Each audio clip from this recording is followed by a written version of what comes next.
não só se esse prato tem uma saída boa, mas também se a margem de lucro dele é interessante você manter ou não. Porque às vezes você tem um prato que vende horrores, mas a margem de lucro dele é pequenininho.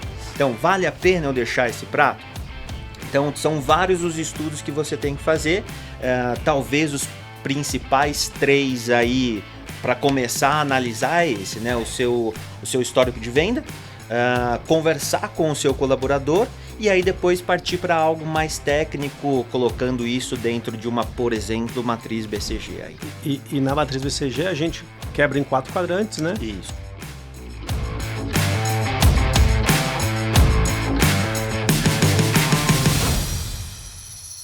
Boa tarde! E aí, pessoal da Brasel, donos de restaurantes, sejam bem-vindos para mais um podcast, o 45º, que está indo no ar no dia 23 de março, hoje, é mentira, mas enfim, é hoje, e bora lá, a gente vai falar um pouquinho de modernização de cardápio, como que você pensar no seu cardápio, como que você pensar no seu cardápio estrategicamente, aquela história que é engenharia de cardápio, como a gente tratar essas questões do ponto de vista de CMV, do ponto de vista de ficha técnica, do ponto de vista de estratégia de venda, enfim, é uma baita de uma ferramenta para você fazer o seu negócio ser mais saudável, ser mais atrativo e você ter maior gestão de como que funciona o coração do teu restaurante.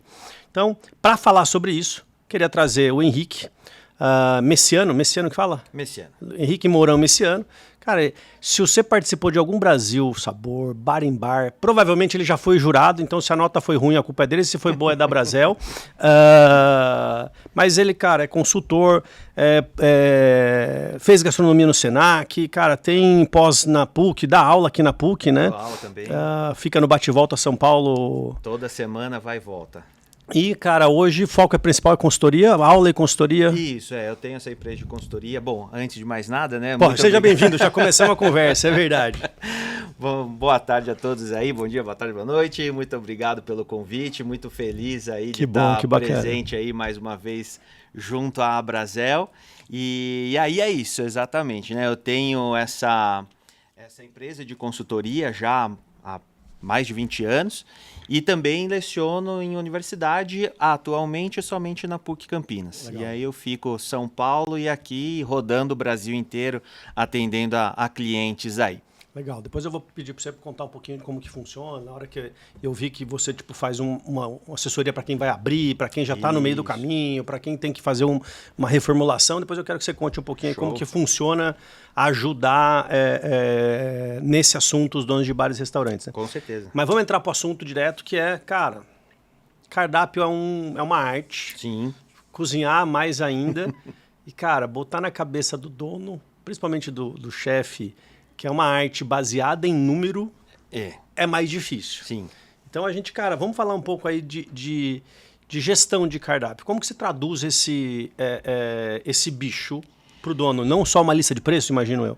Não, com certeza não. Acho que a gente tem que partir do ponto que a gente tem que deixar de lado um pouco o fator emoção e partir um pouco para o fator razão, né? Então a gente tem que realmente fazer a gestão e gerenciamento do nosso negócio de forma racional, né? E muitas vezes acontece o oposto.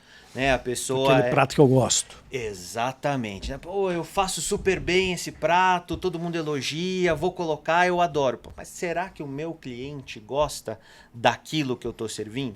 Né? Então, acho que a gente começar de modo mais racional, eu acho que é super importante. Dentre tudo isso, é você entender qual é o seu tipo de negócio, quem é seu tipo de cliente, onde você está localizado, quais são as suas características. Enfim, são vários aspectos que tem que ser levado em consideração quando você vai elaborar um cardápio, né? Quantidade de itens que você vai colocar lá. Dentro da literatura, quando a gente pensa em elaboração de cardápio, automaticamente a gente tem que pensar na nossa montagem de cozinha. Não adianta eu querer fazer um cardápio super, mega, ultra sofisticado, elaborado, sendo que eu tenho às vezes uma cozinha de 4x4, 2x2, eu preciso entender quais são as minhas limitações estruturais, físicas, de mão de obra, que hoje é baita no gargalo. É, exatamente, né? Para todo mundo, não só em Campinas, mas Brasil inteiro está sofrendo com esse tipo de falta de demanda, né? Então são vários aspectos que a gente tem que levar em consideração quando vai criar esse cardápio. Legal. Me conta uma coisa. O cardápio define o público-alvo ou o público-alvo define o cardápio? Boa pergunta. Mas eu acho que você parte primeiro daquilo que você é para definir o seu cardápio, né? Então eu estou abrindo um restaurante qualquer X, qualquer que seja a especialidade. Eu tenho que saber quem vai ser meu público-alvo, né? Eu preciso.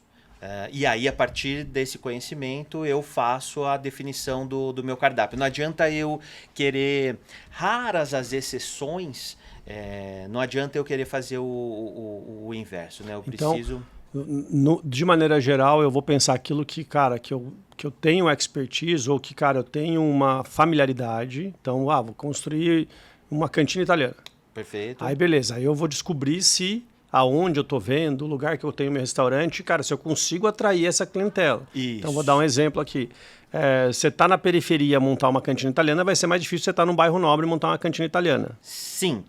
Com Aí, certeza. depois que eu tenho mais ou menos o que é a minha ideia, Traçada. mais o meu público-alvo, aí que eu vou entrar num cardápio, cara, que tipo de cantina italiana que eu vou entregar naquela situação. Exatamente, né? Aí depois que eu chego no prato ainda. E aí depois que você chega no prato, né? Então, se eu tenho uma cantina italiana, vamos lá, de São Paulo, né? Que eu sou de lá, você vai pra Moca, é um estilo de restaurante de italiano, de cantina italiana.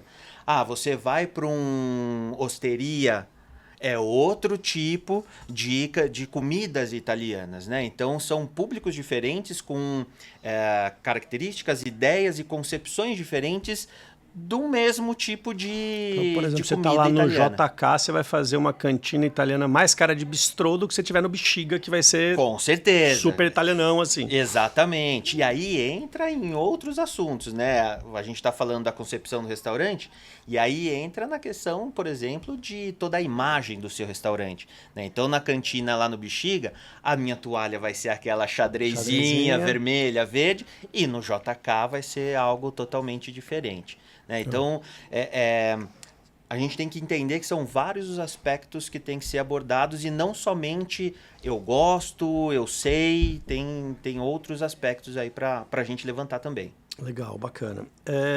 Cara, vamos falar um pouco aí, para a gente até ter um caminho. A gente fala um pouquinho de tipo, como que você definiria macro o teu cardápio, mas vamos pensar assim, o cara que já está, que acho que a grande maioria do público nosso é muito mais quem está operando e está com dificuldade de manter ou está em crescimento, assim por diante. Mas, cara, hoje a gente está vendo algumas questões que aparecem de mudança de perfil de consumidor. Como que a gente faz com que o nosso cardápio ele não perca a alma, mas se adapte ao consumidor novo? Então, o consumidor novo eventualmente está ficando mais jovem, agora com as canetas emagrecedoras, cara, tá mexendo pra caramba. Aí, cara, então eu vou tirar esse prato, cara, como que faz para como que eu faço com o meu cardápio ter uma vida que não é congelado, não é os 10 mandamentos escritos em pedra, é um negócio que sabe acompanhar coisa, mas aquele meu cliente da antiga se sente confortável e continua comprando. Legal.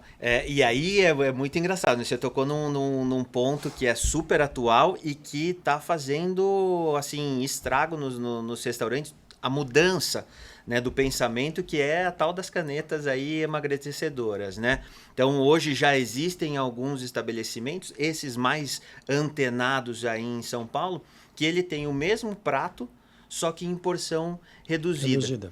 E aí não é para a questão da pessoa pagar menos e tudo mais, porque entra nessa concepção do público mais jovem de estar mais atualizado com o dia a dia, principalmente de perda, né? De conseguir se alimentar de uma maneira satisfatória, de um produto de qualidade, mas de não ter o desperdício do alimento de deixar no prato ali, pô, vai jogar fora e tudo mais. Então o que você está falando, o pessoal está reduzindo mais do que proporcionalmente a quantidade do que o preço. Sim. Reduz o preço, mas menos, e reduz mais a quantidade. Mais a quantidade. Para a pessoa sair dali satisfeita. E aí nesses restaurantes que eu conheço, eles têm as duas opções. Ele tem o prato normal, inteiro ali, e aí teria essa, vamos chamar de meia porção, que é para justamente essas pessoas que estão fazendo uso de caneta, ou que come menos mesmo, né? Faz alguma dieta, alguma coisa do tipo. Então isso daí também está acontecendo e mexe bastante com essa engenharia de cardápio aí do desenvolvimento. E que dicas que você dá pro cara que está dono de restaurante, que está com aquele cardápio engessado e ele precisa modernizar o cardápio? Legal. Bom, primeiro a gente precisa saber quais pratos funcionam e quais não funcionam. Então aí a gente tem alguns meios mais tradicionais que talvez a grande maioria dos estabelecimentos já utilizam, que são os softwares de gerenciamento. Nele você consegue fazer um levantamento por período, seja ele qual for, dos pratos que mais saem e menos saem. Fora isso, você tem o próprio colaborador, né, que vai estar ali te dando um feedback do seu cliente. Então, fazer um treinamento, instruir o seu colaborador de não ser apenas um garçom, de levar e trazer o prato, os utensílios e tudo mais, mas de saber vender e ouvir e falar com o seu cliente. E isso é de fundamental importância, porque aí ele vai conseguir absorver todas as ideias do seu cliente e passar para o gestor do seu restaurante. Além disso, existem outros mecanismos também dentro do marketing, né, que também te possibilitam. Então hoje a gente tem, né, já é uma coisa antiga aí, você tem a matriz BCG, por exemplo. Né, que é aquela matriz que você tem o abacaxi, o seu burro de carga, tal, são os 4 quadrantes. Então, baseado nessa matriz BCG, você também consegue fazer uma avaliação. Não só se esse prato tem uma saída boa, mas também se a margem de lucro dele é interessante você manter ou não. Porque às vezes você tem um prato que vende horrores, mas a margem de lucro dele é pequenininha. Então, vale a pena eu deixar esse prato? Então, são vários os estudos que você tem que fazer.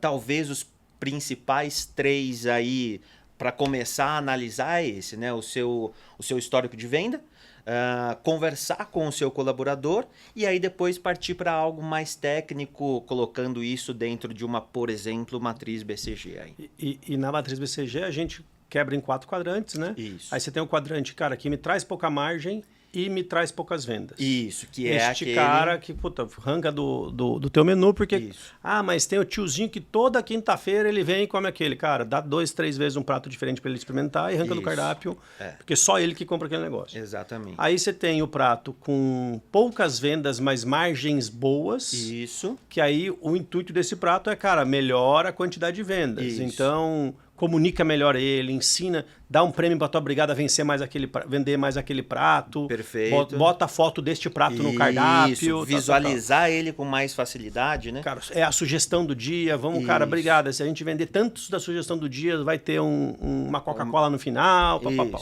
Aí você tem aquele cara que tem uma margem baixa, mas vende pra caramba. Isso. Aí este cara, você tem que revisar custo ou revisar preço. Tenta reduzir o preço desse prato de alguma forma ou tenta precificar um pouco.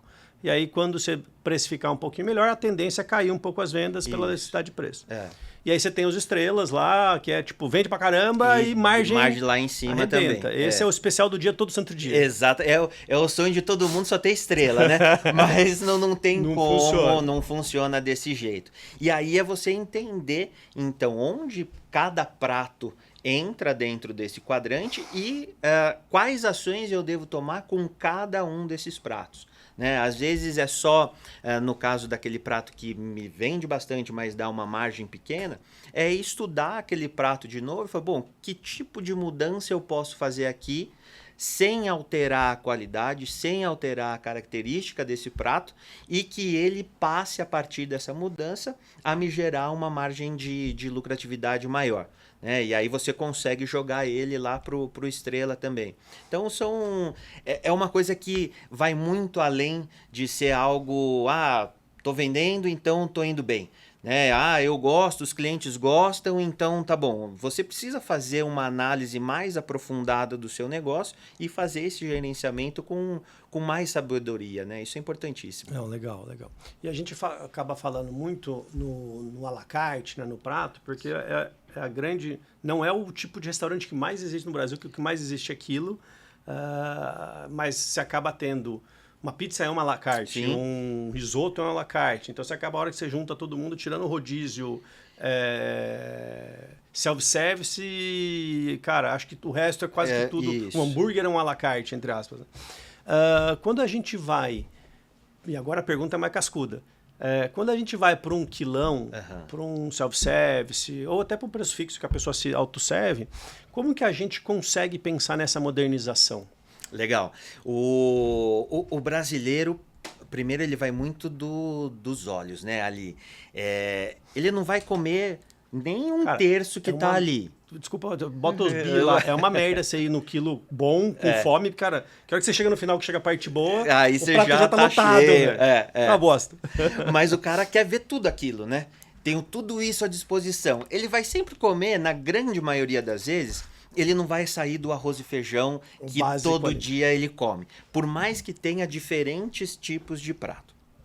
Bom, o que eu tenho como filosofia aí, tento passar para clientes e tudo mais, é a gente entender, principalmente hoje, que, diferente, né, de anos atrás, aí décadas, hoje a qualidade...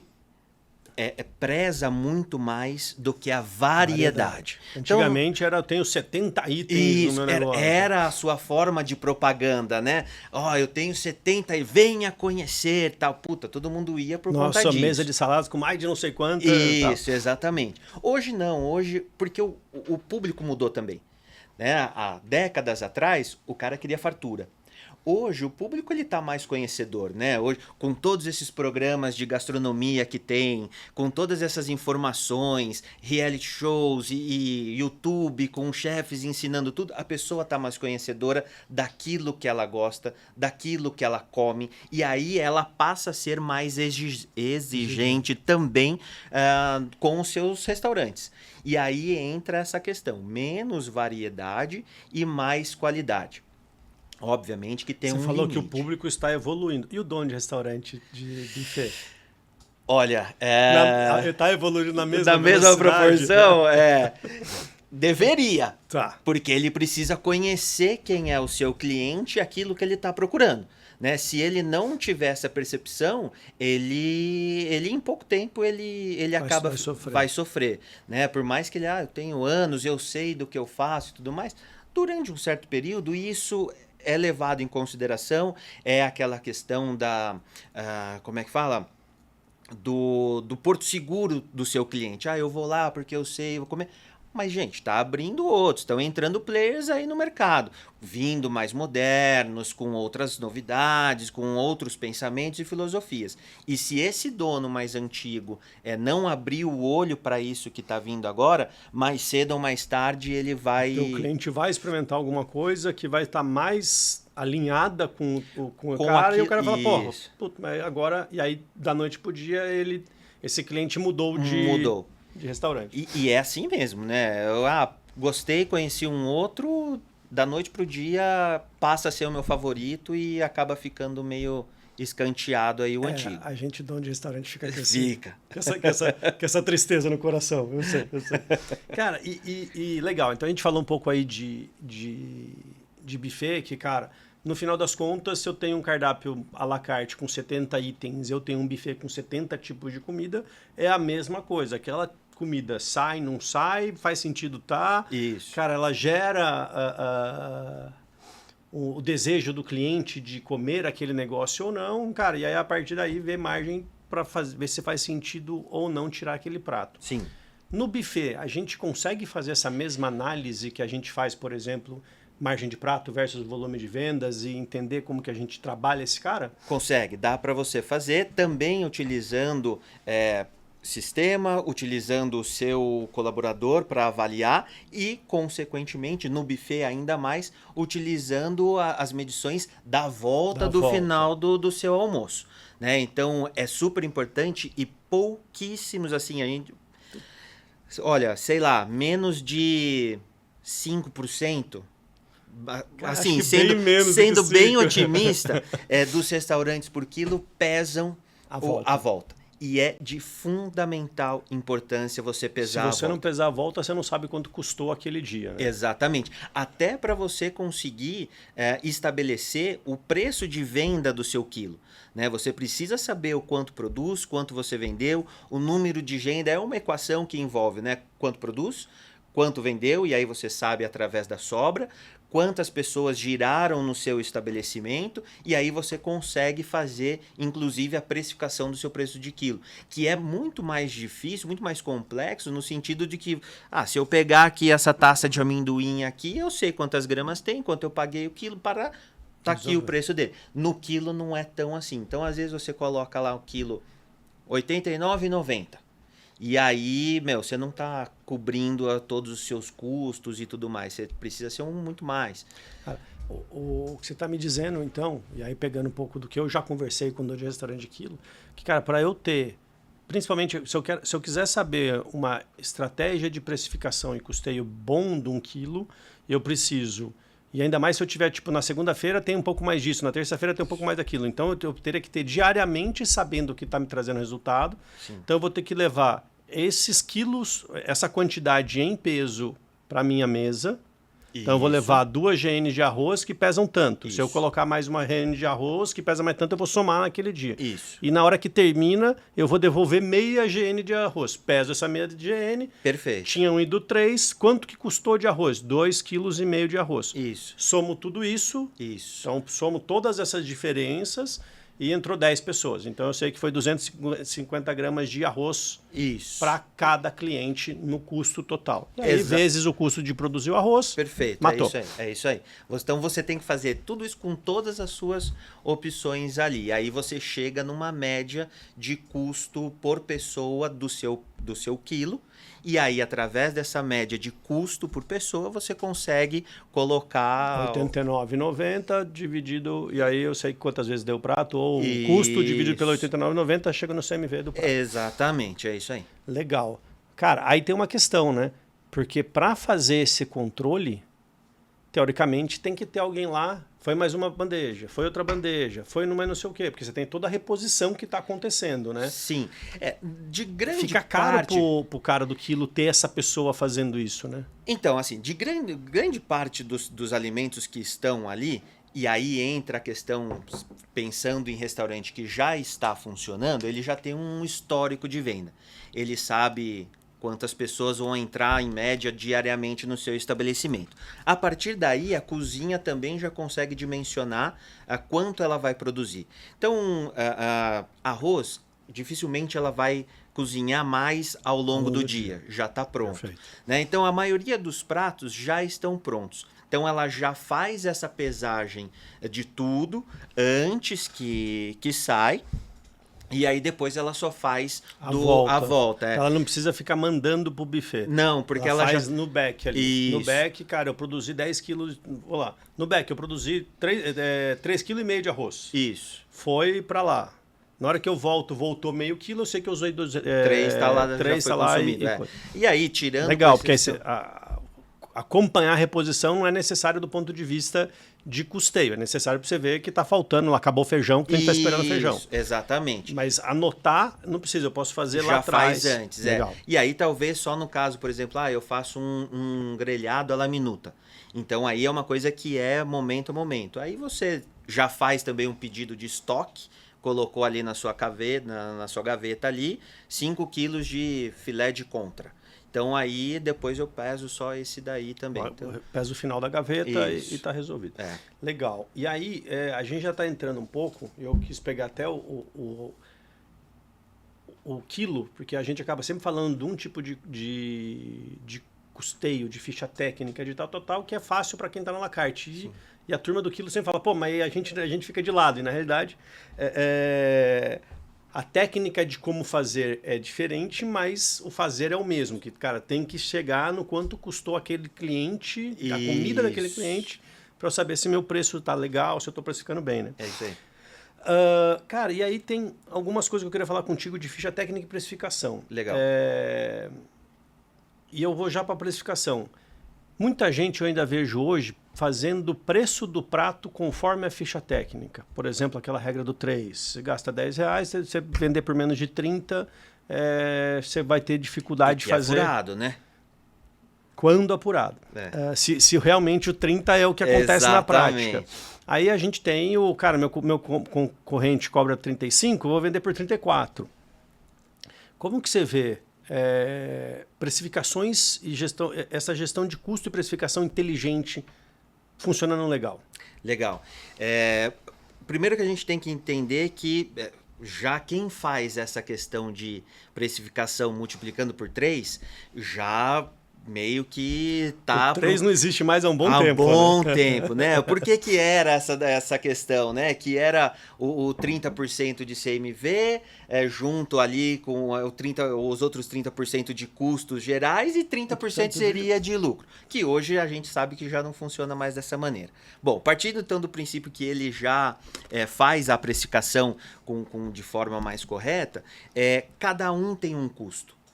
Você é dono do prédio do seu restaurante, eu pago aluguel. Mudou tudo já. Já muda todo o jogo. Embora eu possa colocar dentro da precificação do meu prato um valor referente a um aluguel. Então isso daí... Não é muito comum. Não é, mas eu posso colocar, né, para eu conseguir ter uma margem ainda maior. Ou melhor, ter um entendimento de custo geral melhor e eu saber onde é o meu calcanhar aí. Tá. Mas aí, partindo do princípio, então, que são estabelecimentos diferentes, eu gosto muito do negócio de agregar valor. Da mesma forma que o que eu falei que o nosso cliente ele está mais conhecedor, ele está mais exigente, com qualidade, não só do prato, mas do atendimento, do ambiente, tudo isso tem que ser levado em consideração. E hoje ele faz isso, ele faz essa ponderação e ele fala, puxa, R$30 esse prato aqui, esse arroz, feijão, bife, batata frita no Zé.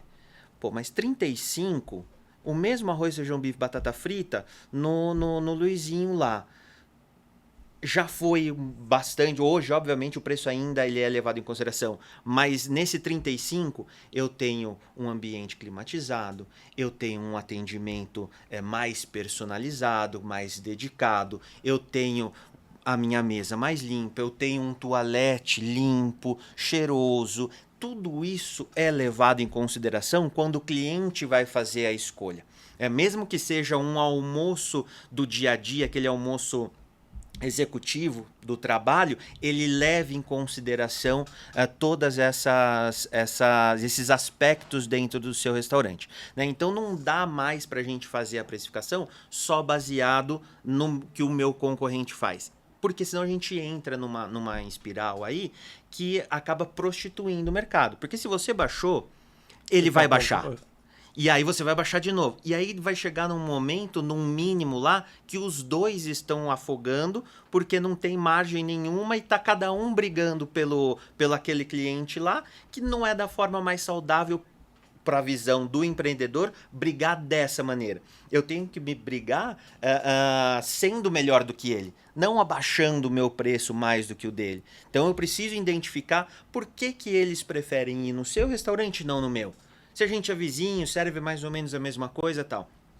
Vou sentar lá, manda alguém sentar no restaurante lá, uma semana. O que é que ele serve que eu não sirvo? Não de comida, mas de experiência. Como é que ele serve, né? Exatamente. Hoje a experiência vale muito. E é essa questão do agregar valor ao seu negócio, né? Então, a gente precisa abrir o olho. Você falou um negócio que eu acho que até faz sentido. Principalmente o almoço executivo, quando... Cara, eu lembro uma época que eu morava em São Paulo. Puta, vamos nesse? Não vamos naquela que lá tem ar-condicionado. A comida era igual. Mas, cara, lá a gente não vai passar calor, aqui a gente vai passar calor. Então, ar-condicionado. E se fosse, acho que um pouquinho mais carnoto, a gente topava com ar-condicionado. Porque, cara, a gente tava querendo conforto, comer legal, né? A comida já estava resolvida, nos dois era boa, então a gente ia para a próxima etapa do conforto ali. Exatamente. Então, são vários aspectos. Aquele dono de restaurante que vai fazer a sua precificação somente baseado no seu concorrente, a tendência é que não dure. Porque ele não sabe quais são os custos, porque ele chegou naquele valor que ele está cobrando. Ele pode até estar cobrando também de maneira errada e você também vai cobrar errado.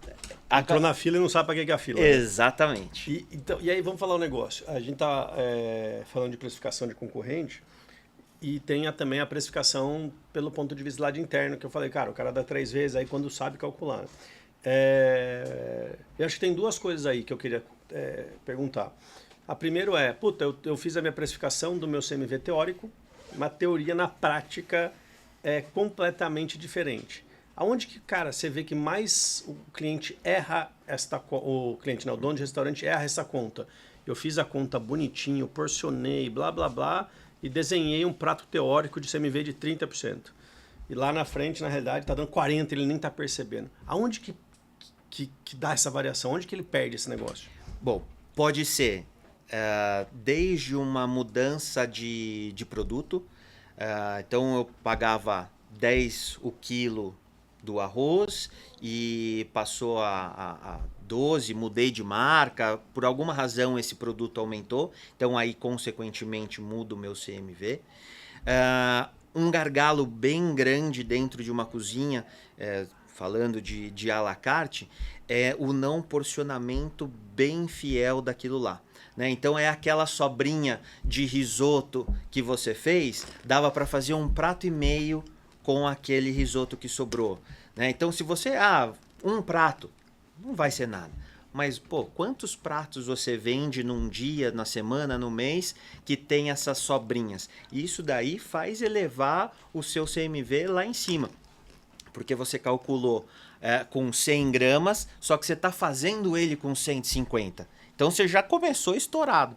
Então, acredito que o principal gargalo para ter essa diferença do CMV teórico, da ficha técnica para o prático, dentro da cozinha é isso daí, essa desperdício. Porque quando a gente vai desenhar, né, a gente pensa no desperdício do porcionamento. Na realidade, não é nem o desperdício do porcionamento, a gente pensa no rendimento daquela matéria-prima, né? Isso. Fala assim, na hora que eu vou limpar o mignon, eu vou perder 10%, então sobrou 900 gramas desse 1 quilo. E eu faço um filé de 450 e 450, sai 2 filé de 450. Isso. O mignon foi ruim o exemplo. Mas o risoto lá, né? Aí só que na hora que o cara vai produzir o risoto para finalização, ele acaba colocando um pouco mais de risoto, ou o cara ele botou 4 porções para fazer para 3 clientes, porque o cliente pediu com o prato um pouquinho mais cheio, que o cliente, mas capricha nesse aqui. Isso. Então, você acha que esse é o principal ponto de ter uma variação tão grande entre CMV teórico e o CMV real? Porque no teórico você controla, né? Você tá ali na gaveta, 1 mais 1, 2. Agora, para você mostrar para o seu funcionário, para o seu colaborador, que ele precisa seguir esse 1 mais 1, é conscientização, é treinamento. Por vezes, abrir o jogo com ele e falar, gente, vamos sentar aqui.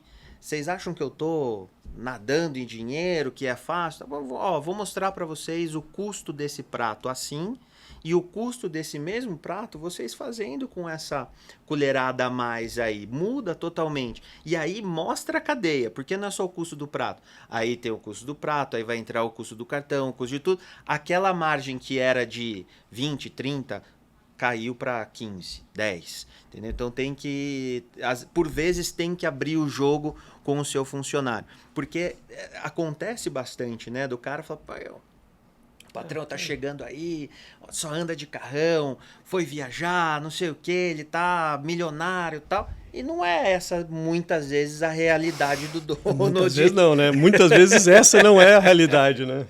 Exatamente.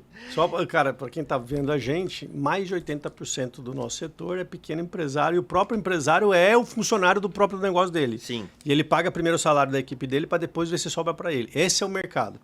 É lindo ver grandes marcas, etc., mas na hora que você vai ver no volume do mais de 1 milhão de negócios, tirando o MEI, que já são os menorzinhos, ainda 1,6 milhões, 600 é MEI. Tem mais 800 aí, cara, que tipo, se não performar bem um mês, tá lascado para pagar a conta da escola, da escola dos filhos. Infelizmente, mas é assim. E aí é a realidade. É a realidade. E aí é toda aquela gestão que a gente já falou ali no início, né? Então, a pessoa...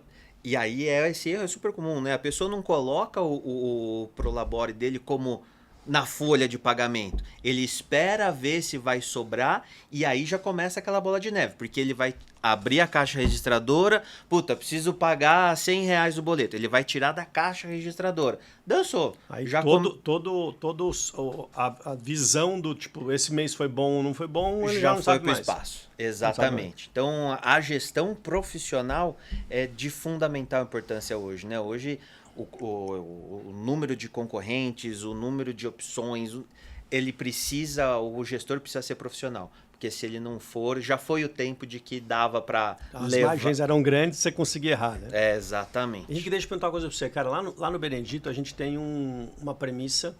A gente é separado a cozinha em 2 cozinhas. Então, a cozinha de produção, que trabalha de segunda a sexta, das 8 da manhã às 5 da tarde, 3 cozinheiros, um líder de produção que vai no computador, planeja a produção de cada um dos funcionários. Então, segunda-feira, essa fulana vai fazer esse, são tantas quantidades, essa aqui é a ficha técnica, essa aqui é a receita.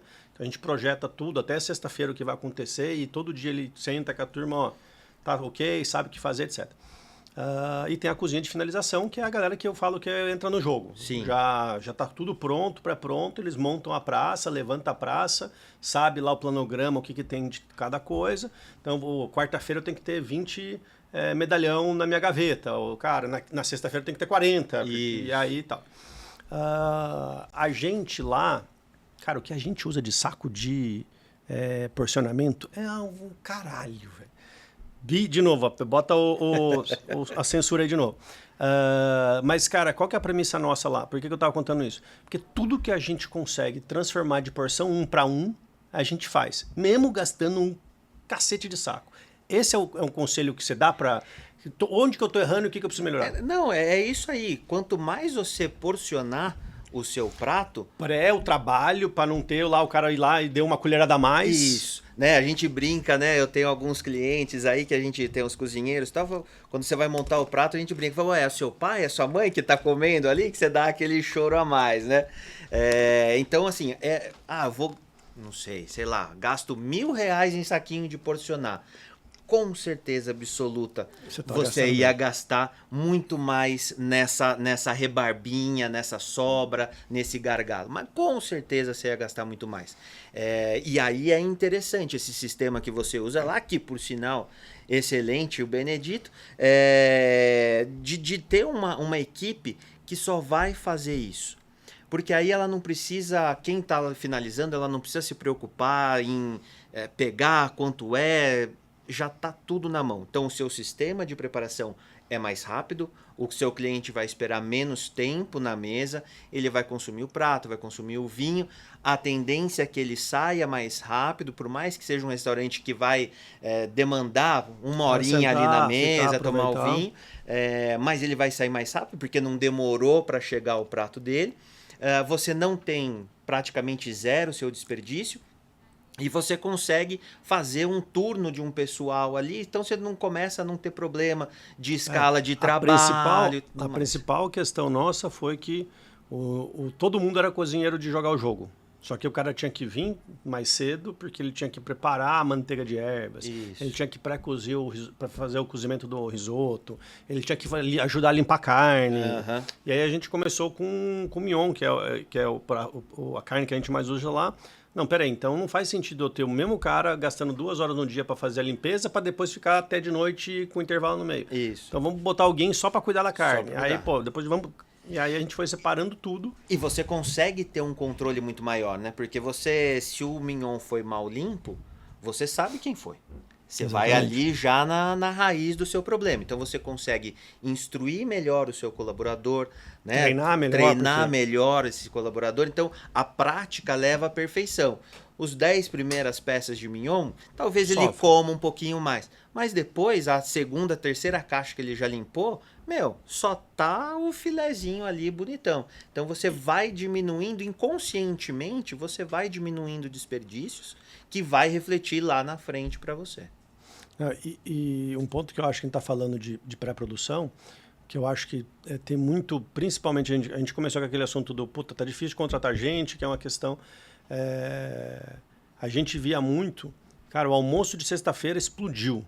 O próprio cozinheiro que já ralou no almoço, ele tinha que voltar mais cedo do jantar, porque ele tinha que fazer pré-produção, porque senão ia faltar aquele produto no jantar. Porque, cara, aí esse cara chegava no meio do jantar fazendo, já estava morto. Cara, e aí errava ponto de carne, tal, não. Então, cara, você terminou de entregar o almoço, você vai descansar, porque depois você volta à noite, a equipe de produção... Sem nenhuma preocupação. Cara, estoque mínimo, tinha que ter mais, ou, cara, tá lá. A gente, eu falei, né, a gente tem de segunda a sexta, mas tem uma que fica de terça a sábado, porque aí se precisa fazer reprodução do final de semana, tem cara, ela tem aí lá para ajudar e tal. Perfeito. Não, legal, bacana. Eu tô vendo aqui as perguntas que a turma me deixa aqui. A gente já começa, né? Tomando caminhos aí, às vezes, cara, que sai eu nunca falei isso, mas o podcast pra mim é animal, porque eu fico fazendo consultoria no podcast. Eu falo, cara, eu preciso arrumar isso no Benedito. Então eu dei uma travada aqui, porque eu tô pensando em coisa que eu tenho que pensar lá, né? Bom. Recomendação para quem está estruturando ou querendo ter mais controle do seu CMV, ou querendo conseguir modernizar seu cardápio. Seria esse ponto mesmo, cara? Você porcionar, você pré-produzir. Que mais que o cara que tem uma cozinha que é estilo francesa, né? Que, cara, o cozinheiro vem, faz tudo, ele entrega, versus estilo americana, que cada um tem o seu... A sua obrigação ali, né? Que tipo de cozinha você acha que dá mais resultado? Olha, as Pro duas... Brasil, para a situação Brasil, dificuldade de mão de obra, etc. Quanto menos possibilidade de erro você dá para o seu funcionário, mais tranquilo você vai dormir. Então, quanto mais mastigadinho vai para ele... O trabalho dele é mais melhor. Fazer o prato. Eu preciso saber quando... Não, você só precisa fazer bem o risoto e grelhar certo a carne. Quanto tem de arroz, para você não importa. Não precisa saber a quantidade. Cara, pegou aquilo ali, já sabe que é aquilo ali. Já tá o saquinho, abriu, colocou na panela. Mastiga o trabalho do cara para o cara. Quanto mais mastigado tá, melhor e menos erro ele vai cometer na preparação do seu prato.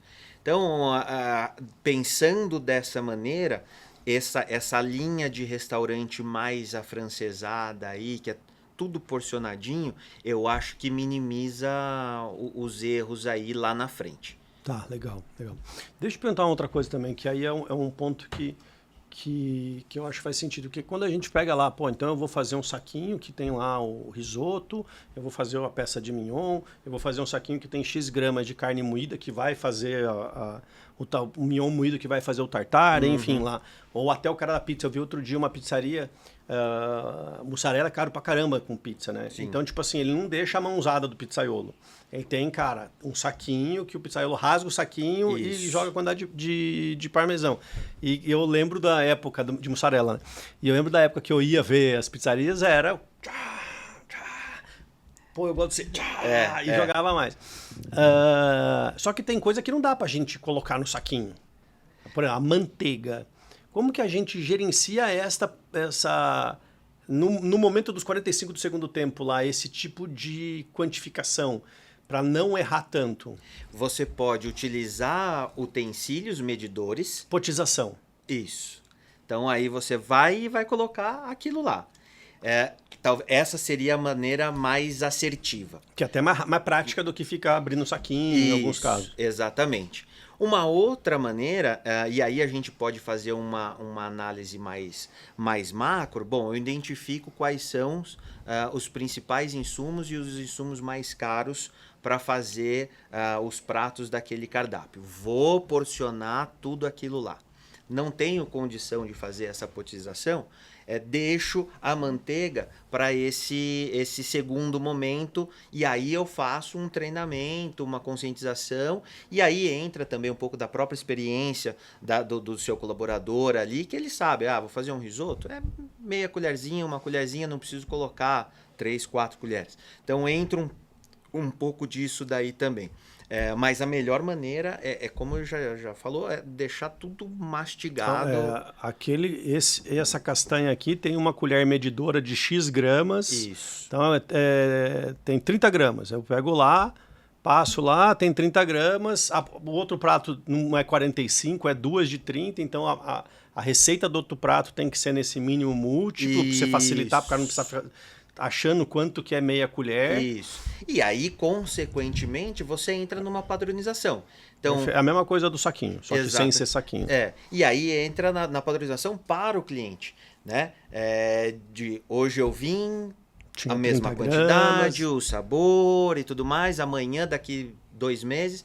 Então ele não se sente lesado, ele fala, da outra vez que eu vim, tinha tava mais, hein? Vocês estão tomando agora.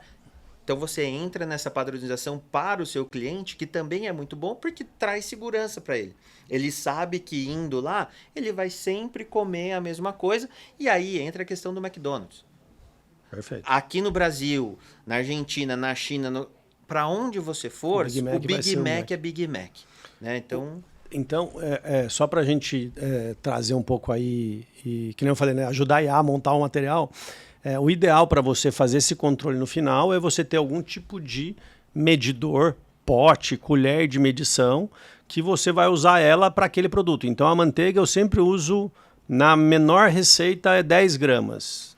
Então, as outras receitas, tem uma receita de 10, uma de 20, então na hora que o cozinheiro for cozinhar, ele vai pegar para a receita 1, vai pegar uma colher e acabou. Para a receita 2, ele não vai ficar medindo, pesando, ele vai pegar 2 colheres e acabou. É automático. Então, sempre pensa nessa questão de múltiplo, e aquela colher é para aquele item. Eu penso isso porque, cara, teve uma época que tinha um cozinheiro e amêndoa laminada, 190 pau quilo. Cara, eu lembro que parecia uma truta, aí era trutinha desse tamanhozinho assim, Era amêndoa laminada com truta. Com truta. Aí eu falava, peraí, isso aqui tem... O custo da truta tá quase da amêndoa tá quase o dobro da truta. Aí não, é porque eu pego um tanto... Cara, não, vamos pro potinho. Quanto que tem que ter na receita? É 25 gramas. Acha um potinho de 25 gramas e só sai o potinho Literalmente o molho foi mais caro que o peixe, né? Literalmente. Nesse caso, eu acho que a gente viu lá, pelo amor de Deus. E aí entra outra grande fator aí, e isso pode ser exemplificado de forma prática para os seus colaboradores. Vou pegar esse mesmo prato com essa generosidade de amêndoa, colocar ali, e vou pegar o prato de maneira correta, com a gramatura, com o pesagem, tudo correto. Prova os 2 pratos. Faz diferença. Faz muita diferença. É muito mais gostoso aquele prato que está equilibrado, porque dentro da harmonia do prato precisa ter esse equilíbrio de sabores. Então foi aquilo lá, foi aquela época que a fartura no prato... Não, eu só sentia gosto de amêndoa, não sentia gosto, mas aí mornou. Mas fala para ele provar, porque aí ele vai falar, não, ele não está sendo chato. Ele não está sendo, vir brigar comigo, de colocar menos, não é mão de vaca. É questão também que o prato fica mais gostoso de ser consumido, né? E às vezes não faz isso, e é super importante. A gente está criando um cardápio novo, o seu cozinheiro, o seu garçom, ele precisa saber qual é o gosto daquele prato, como ele está montado. Você vê isso acontecendo, Muito pouco. Sério mesmo? Muito pouco. Um prato novo, galera, senta aí, vamos... Só nos restaurantes mais tops e tudo mais, que senta, mostra para o pessoal. É uma prática tanto inteligente para o cara saber sugerir o que você está vendendo, quanto, cara, humana, do experimenta aqui o que você está vendendo, né? Você chama o cara para o seu time. né? E aí ele se sente importante, ele pode dar a opinião dele. Olha, eu sei que os clientes não gostam muito de coisa picante, de todo mundo que eu atendo aqui, uma boa parte quando vem muito picante. Eu acho que, cara, sei lá, a turma que eu atendo, isso aqui vai estar um pouco forte. Se dá para reduzir um pouquinho. Cara, ele participa do prato. Ele participa da concepção, da criação, do prato ali e tudo mais. Então é importante ouvir o grupo todo, né? Todo o time. E aí você consegue depois fazer com que ele venda mais consequentemente, porque a pessoa chega lá, fala, puxa, hoje não tô com tanta fome, queria comer só um negocinho. Esse prato aqui vai encaixar. Ele sabe contar o que é o que vai dar resultado ou não. Né? Exatamente. Pô, a coisa mais chata que tem, né?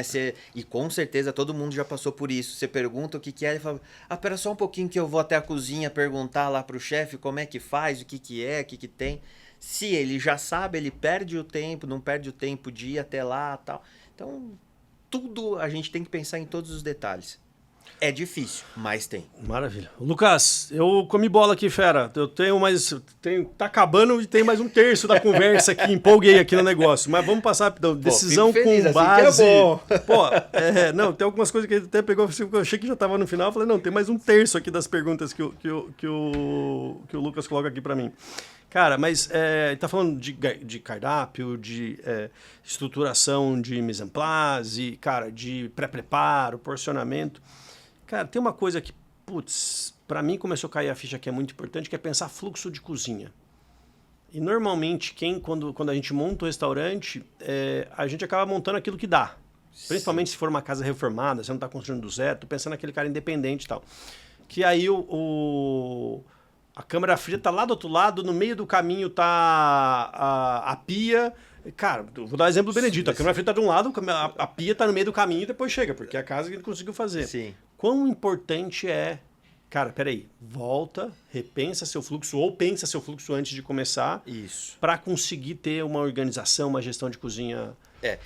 Como toda vez que a literatura te traz isso, né? Você precisa o seu pensamento na construção geral, quando eu vou pensar num cardápio, na construção ou numa reforma de uma casa que está ali, eu preciso saber entender a minha cozinha e começar por ela, para justamente otimizar esse fluxo de trabalho, do vai e vem de todos ali, que é aumentar o tempo, aumentar risco, porque você transita com coisas pesadas, que queimam, que machuca. Então, você tentar sempre olhar o macro, entender o seu fluxo, entender o cardápio que você tem. Eu gosto muito do filme do McDonald's, pô. A coisa mais genial que tem é o cara desenhar ali no chão, até ele achar. Parece besteira, mas é assim que a gente tem que fazer. Então, conversa com o seu arquiteto, se você está trabalhando com algum, desenha uma cozinha aqui para mim. Vamos fazer a planta baixa disso daqui. Cardápio, já tenho ali. Tenho que sair daqui e ir para lá, voltar. Na abertura da história que a gente estava falando, na realidade a gente pensa lá no italiano, depois a gente pensa onde vai estar o italiano, depois eu falo qual que é o tipo de italiano, depois eu falo qual que é os pratos. Aí, o fluxo do seu cardápio, o fluxo da sua cozinha vai estar linkado baseado nesse tipo o teu cardápio define o teu fluxo de cozinha. Exato. De como que você deveria de como construir. Você vai trabalhar. Ou se você já existe uma cozinha, não adianta você fazer um cardápio que não vai ter, por exemplo, sua boqueta é pequena, você tem que fazer montagem que demora pra caramba pra montar prato. Exatamente. Não vai ter espaço pra você montar uma mesa grande. Exatamente. Aí é o número de mão de obras que você vai ter, o tipo de equipamento que você vai trabalhar, tá tudo coligado, né? Uma coisa na outra. Deixa eu fazer uma pergunta, até para ajustar aqui, voltar a correr atrás do prejuízo aqui. Cara, restaurante que nada, cozinha que nada. Se fosse falar qual que é a principal razão da turma nadar, o que é? Eu acho que é a falta do preparo do mise en place. Mise en place. O cara começa sem ter aquecido, entra em campo sem ter aquecido. Exatamente. Demora para pegar no tranco ou falta alguma coisa no meio do caminho. E é porque assim, você tem um restaurante, sabe como funciona. Se vem tudo já mastigado, dificilmente vai nadar. Agora, você ter que parar aquela comanda para poder picar, para vir, acabou, fazer... aí já engasopou tudo. Cozinha de finalização. Se tá picando alguma coisa, alguma coisa. Vai nadar bruto. Vai nadar bruto. Então, o mise en place bem feito é de fundamental importância. E aí entra no mesmo exemplo que você deu, que é o histórico de vendas. Então, na segunda eu sei e tal, sexta-feira eu preciso ter 60 pelo menos aqui. Porque eu sei que no mínimo isso daí vai sair. Legal. Então, ó, se você está vendo um pouco do que a gente está falando e tua cozinha nada no domingo, no sábado, aqueles horários de pico que você fica pé da vida porque o prato demora pra caramba pra sair e tal, cara, de tudo que a gente falou, faz sentido e precisa, o porcionamento, a porra toda. Porém, se você consegue uma coisa só, melhora a montagem das praças. Sim. Cara, vai antes, chega antes na sua cozinha, 30 minutos antes de começar o serviço e checa. Verifica. Cara, você tinha que ter 60 mignon. Quanto você tem? Eu tenho 30. Cara, vai nadar. Então é melhor você chegar pro garçom e falar assim, cara, ó, só tem 30 para vender. A hora que tiver com 25 eu te aviso e pede para os garçons parar de tirar pedido disso. Porque vai faltar. Então, acho que o principal ponto é esse, né? Tipo, cara, descobre se sua cozinha tá entrando com todos ferramental completo para funcionar. O cara que tinha que ter queijo perto da mão dele, o queijo tá lá ou tá lá na geladeira, no câmara fria? Pegar. Exatamente. Então, é o fluxo, é a organização da praça, e aí todo mundo tem que ter isso bem claro. E aí entra a questão da liderança da cozinha, do chefe conseguir orientar todos, você é responsável da grelha, tem tudo aí, fácil e tal. É um jogo bem complexo. Aí precisa estar todo mundo jogando o mesmo jogo, porque senão... E Henrique, como que a consultoria Chef Messiano ajuda a turma a fazer isso? Vamos lá. Momento jabá, bora.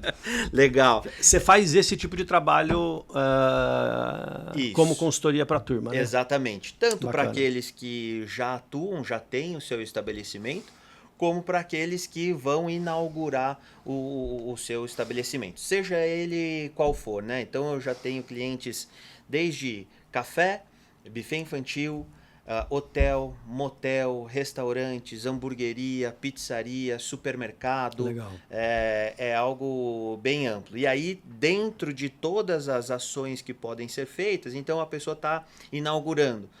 Toda a parte desse fluxo eu vou fazer junto com um arquiteto para a gente ver quais são as melhores posições, que tipo de equipamento que a gente vai comprar baseado naquele cardápio que já foi discutido, baseado no público-alvo, baseado no ticket médio, baseado onde ele está. Então, são séries de informações que são levantadas para eu conseguir entregar da melhor maneira possível o trabalho. Então, aí cria-se o cardápio, ficha técnica, treinamento, lista de compra de cozinha e salão, quantos pratos, quantos talheres, panela, tal, que tipo de panela, completo, assim, o setor de alimentos e bebidas eu entrego completo pro cliente. Tá, e isso aí principalmente quando está começando, etc. E quando o cara saiu dessa reunião, desse WhatsApp, reunião foi foda, do nosso podcast aqui e falou, cara, tô descobrindo que eu tenho um monte de coisa que eu tô fazendo errado. Não porciono direito, minha cozinha tá nadando pra caramba. Cara, eu tenho hora que meu custo fecha legal, tem hora que eu não sei que tá fechando. Como que a gente ajuda esse cara que acabou de ficar desesperado com o nosso papo hoje? Legal. A gente vai pegar, então, essas informações teóricas, né? A gente vai levantar ali a gestão dele, como é que tá o financeiro, onde ele tá gastando. A gente vai identificar esses gargalos, quanto que ele está gastando com isso, com aquilo, para ver se está dentro daquela margem que a gente conhece, que a gente trabalha, e a partir daí a gente começa a fazer o desenvolvimento do trabalho. Vamos analisar o cardápio dele, o que não sai, o que sai. A tal da engenharia de cardápio, às vezes eu compro um produto, um único insumo para fazer um único prato. Vale a pena? Preciso ter?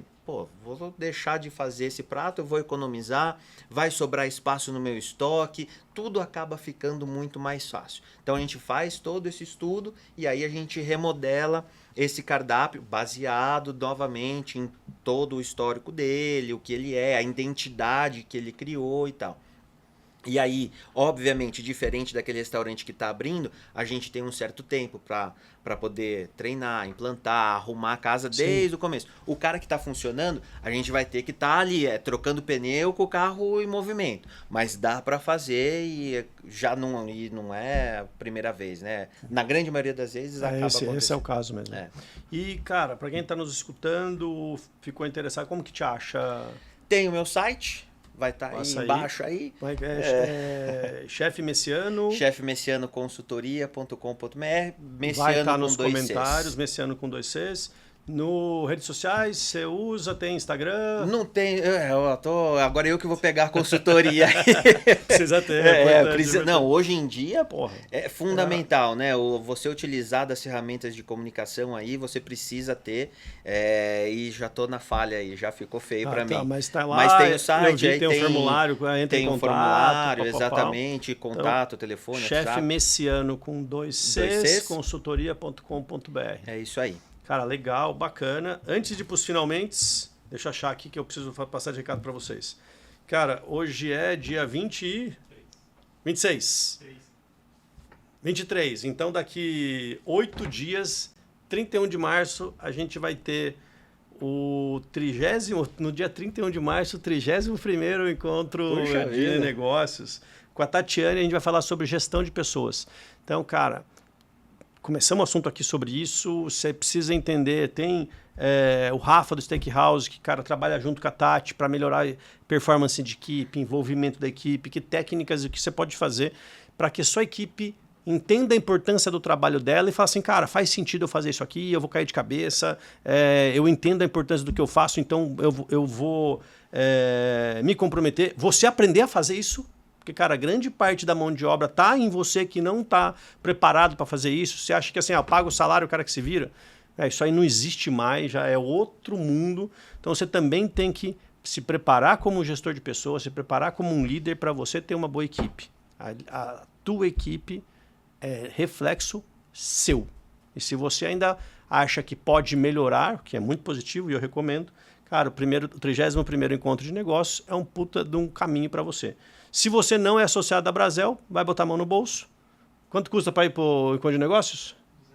250 pila, tá de graça ainda. Ixi, porém, se você colocar o teu restaurante e ser associado da Brasel, para os associados, quanto custa? Um abraço. Tem que dar um abraço em você só. Então, tudo resolvido. Não custa nada, mas se achar o Lucas, depois dá um abraço nele lá. Beleza? Então, cara, venha, participe. Todo mês a gente tem, são 10 encontros de negócio, agora acho que é 8. A gente vai ter depois o Delivery Day, que vai ser um dia inteiro só falando de delivery. Então, cara, a gente tá com uma agenda muito bacana em 26 e vai ser um ano muito difícil. Você achou que 25 tava fácil? 26 vai ser o cu da cobra, 27 então, velho, se prepare. Então, se você não tiver preparado, bota a censura lá, né? Tem que botar a censura. A porra toda. De novo, coloca a Brasel na sua agenda, porque você vai vir atrás dela lá na frente para resolver problema. Então, antes de resolver problema, vamos atrás da solução. Rique, cara, um prazerzaço aí. Manda, show de bola. Vê se você quiser mandar mais uma mensagem pra turma, fora as comidas de rabo que eu já dei neles. E muito obrigado pela presença, cara. Papo super legal, bacana. Pena que é rápido. Passa rápido, é um assunto que vai dia, embora, né? E a gente fica... Porque são as mazelas aí de todo mundo, né? Então, todo mundo sabe o que passa e é interessante a gente levantar isso daí e mostrar pro cara que tem solução, né, antes de que algo mais grave aconteça aí. Eu gostaria de agradecer o Matheus, a todo mundo aí da Brasel, pelo convite, super bacana. Legal. Curti demais vir para cá, estou à disposição para quantas vezes forem necessário. Legal. Aí. E é um assunto que rende, né? Porra, muito. Eu pelas minhas anotações aqui também a gente não chegou. Eu deixei de falar um monte de coisa que eu ia falar. Mas é isso aí. Então vamos fazer a parte 2 aí, tá Boa. Combinado, tô à disposição. E sucesso para todo mundo. Tem campo para todo mundo. Você só precisa saber jogar o jogo. Jogando o jogo certo, você vai ter sucesso com certeza absoluta. Legal. Comida todo mundo precisa comer, né? Então, não tem o que fazer. Legal. É isso aí. Galera, 31 de março, Tatiana, gestão de pessoas, não percam. Faça parte da Brasel Tem algum recado que eu esqueci? Nos escute no podcast, como que acha? Abrazel RMC no podcast, Spotify, YouTube, cara, você encontra a gente em qualquer lugar. E se você estiver vendo, curte esse negócio, compartilhe, dá um recado lá pra gente ver que vocês estão gostando e aí a gente continuar nesse empenho de trazer informação para vocês. Um abraço, bora voar, fiquem com Deus.